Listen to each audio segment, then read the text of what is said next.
What's going on, Route 66 travelers? Hey, we're stepping off of the highway today and pulling off for a rest stop in the most powerful of Paul's letters, the book of Romans.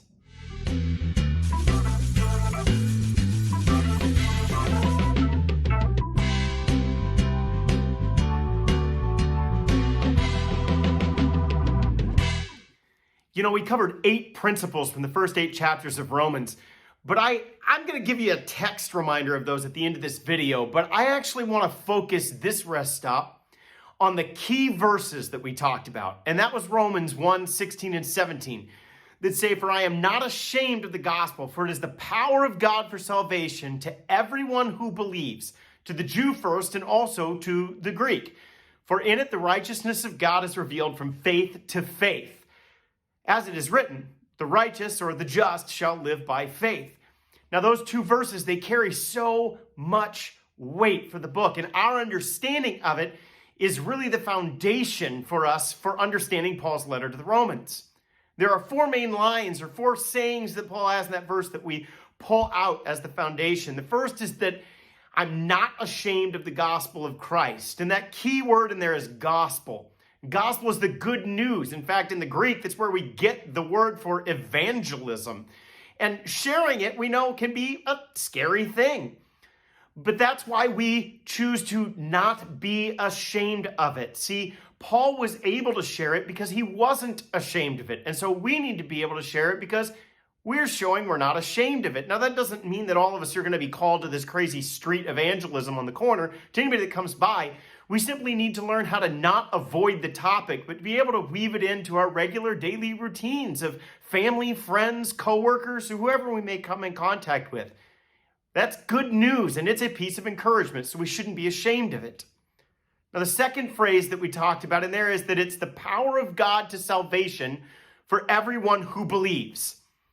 Okay, so the gospel is the good news. It's also a powerful tool of transformation.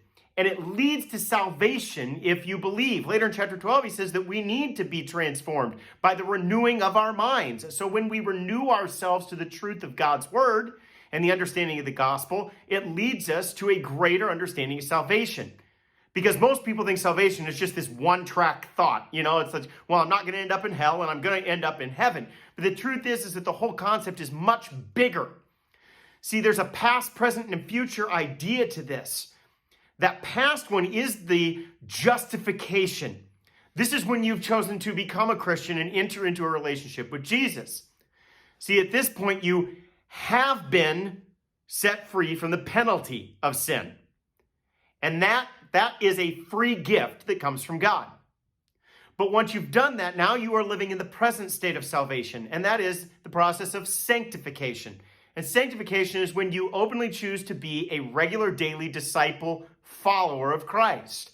I am being, right now, saved from the power of sin. Now, we know that being a disciple of Christ doesn't come free. It comes costly because we surrender ourselves to God when we choose to be his follower and his disciple. But we do that because of the future element of salvation, and that is the glorification.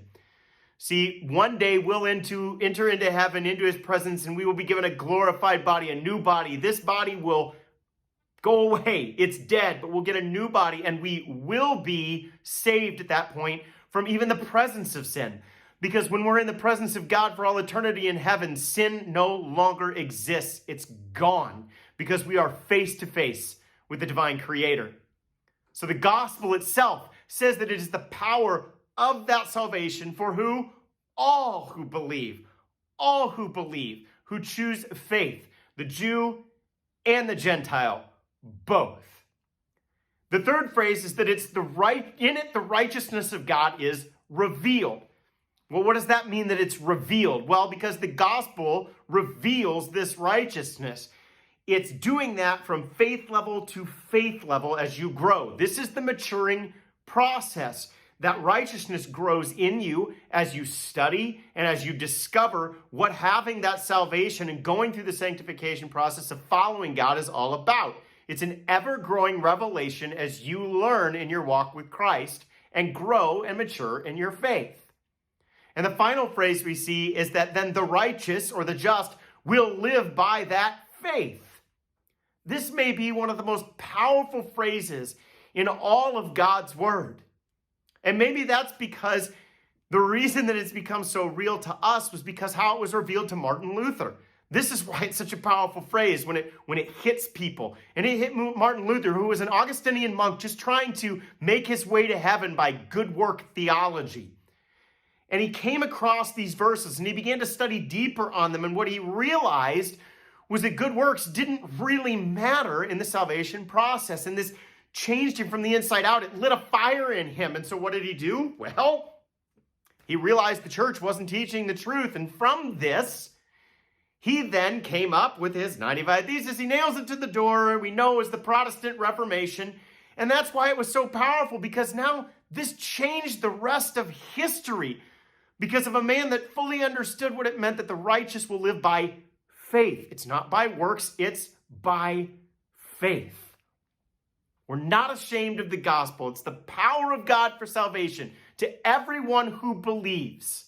And that salvation is a process of being justified, being sanctified, and one day being glorified in the presence of God.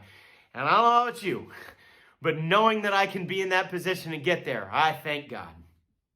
Well, hey, don't forget to keep studying individually in your family groups, in your study groups, whoever you're talking to. Share that good news of the gospel when you get the opportunity.